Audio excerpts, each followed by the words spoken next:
The Great Kings and Queens of Africa is presented by Anheuser-Busch to honor and preserve a part of the rich and proud African culture and to cultivate a deeper understanding of the many contributions that history has made to the world.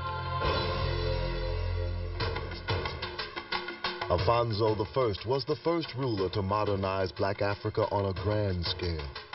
He encouraged his people to learn Christianity and new skills in masonry, carpentry, and agriculture. Alfonso streamlined politics, established modern schools, and later became the first ruler to resist the slave trade. Promoting industry and agriculture, Hatshepsut may be the greatest female Egyptian ruler of all time. As the first woman in recorded history to preside over a nation, Hatshepsut cast aside the theory of male supremacy. Her spirited defiance of male dominance for 30 years endured to the very end, as evidenced by the discovery of her tomb in the Valley of the Kings. When Sani Ali Burr came to power, Songhai was a small kingdom in the western Sudan. With a ferocious force, the warrior king won battle after battle, routing marauding nomads, seizing trade routes, and ever expanding his domain. He captured Timbuktu, bringing into the Songhai Empire a major center of commerce, culture, and Muslim scholarship. His greatness is still legendary among the Songhai people today. Askia the Great was a fair and deeply religious man who at times fought established tradition to rule in the best interest of his people. A devout Muslim, he ruled Songhai strictly according to Islamic law. Askia Muhammad Touré united the entire central region of western Sudan with a government that is still revered today. A wise and beautiful woman from Nubia so captured the heart of the pharaoh she changed the course of history. Tai's beauty, intellect, and will so took Pharaoh Amenhotep III. He defied his nation's priest and custom by proclaiming this commoner his great royal spouse. Amenhotep declared that, as he had treated her in life, so should she be depicted in death as his equal. And so the colossal sculpture ordered for their temple thus portrays them as a pair of majestic monarchs, both proud, both noble, both serene. A flamboyant leader and world figure, Mansa managed vast resources to benefit his entire kingdom. In 1324, he led a holy pilgrimage of 72,000 people from Timbuktu to Mecca, over 6,000 miles. So spectacular was this event that Mansa Musa won international prestige for Mali as one of the world's largest and wealthiest empires. A strong leader and military innovator, Shaka is noted for revolutionizing Bantu warfare through standardized weapons and special tactics. Many enemies would flee at the mere sight of Shaka's troops. With cunning and confidence as his tools, Shaka united all tribes in South Africa against colonial rule. For hundreds of years, Nubia and Egypt had been at war.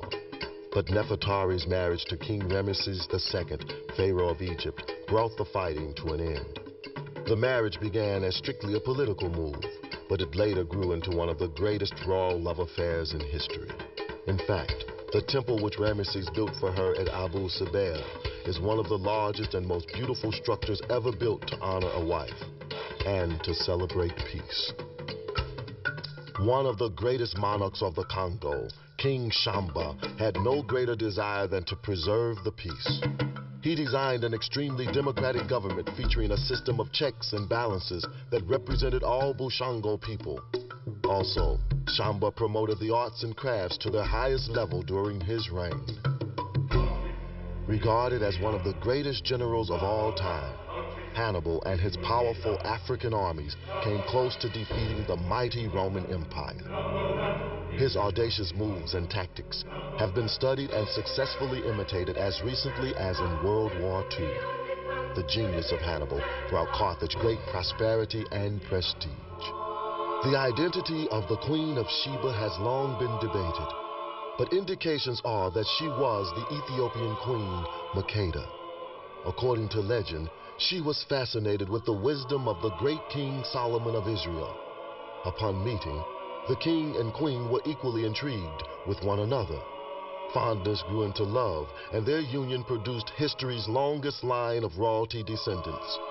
Returning to Ethiopia, Makeda's influence transcends centuries as the Judeo-Christian tradition remains embedded in modern Ethiopia.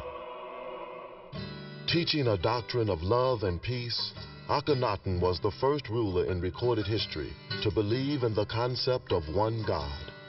He and his wife, Queen Nefertiti, changed Egyptian culture so radically that their influence was felt centuries later through more natural visual art styles and a fuller, warmer language for poetry, songs, and storytelling. At the age of 16, this great Nubian king led his armies against the invading Assyrians in defense of his ally Israel. It earned him a place in the Bible in the books of Isaiah and 2 Kings. Despite continuous warfare, Taharqa was able to build overwhelming projects throughout his empire, including a temple with carved images over 100 feet high. The Egyptian queen ascended to power at the age of 17 to become one of Africa's greatest female rulers. Intelligent and witty, her graceful nature and stunning personality were valuable diplomatic attributes.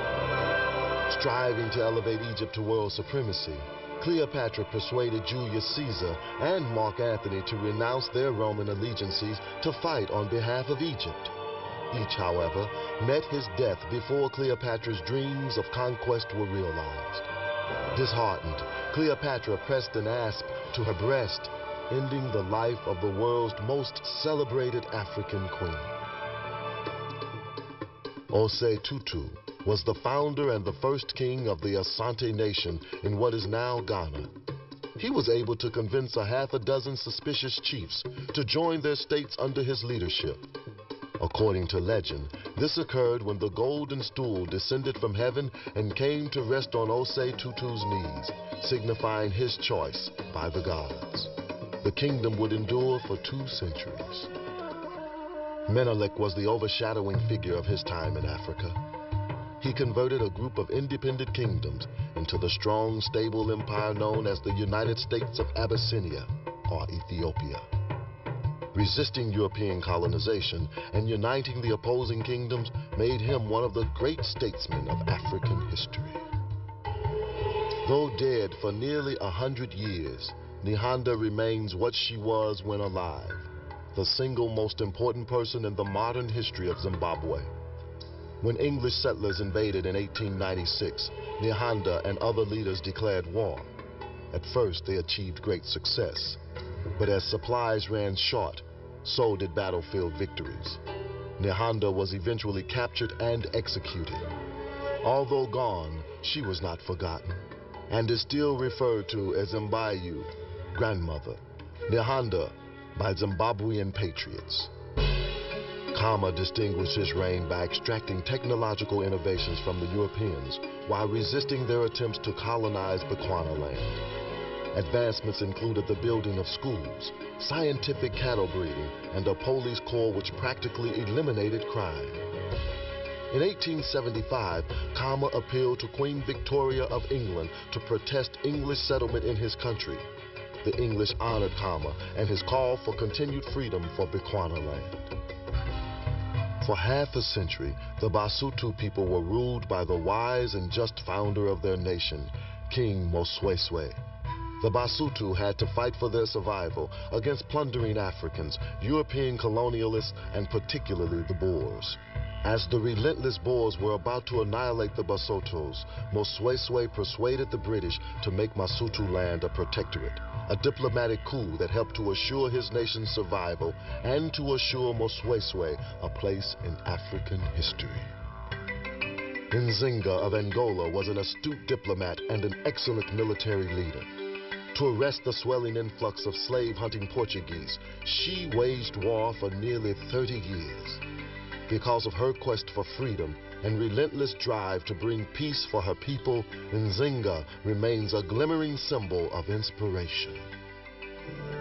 Samori launched a conquest to unify West Africa into a single state, spanning 100,000 square miles. In each city, Samori built a mosque, a testimonial of his devotion to Islam.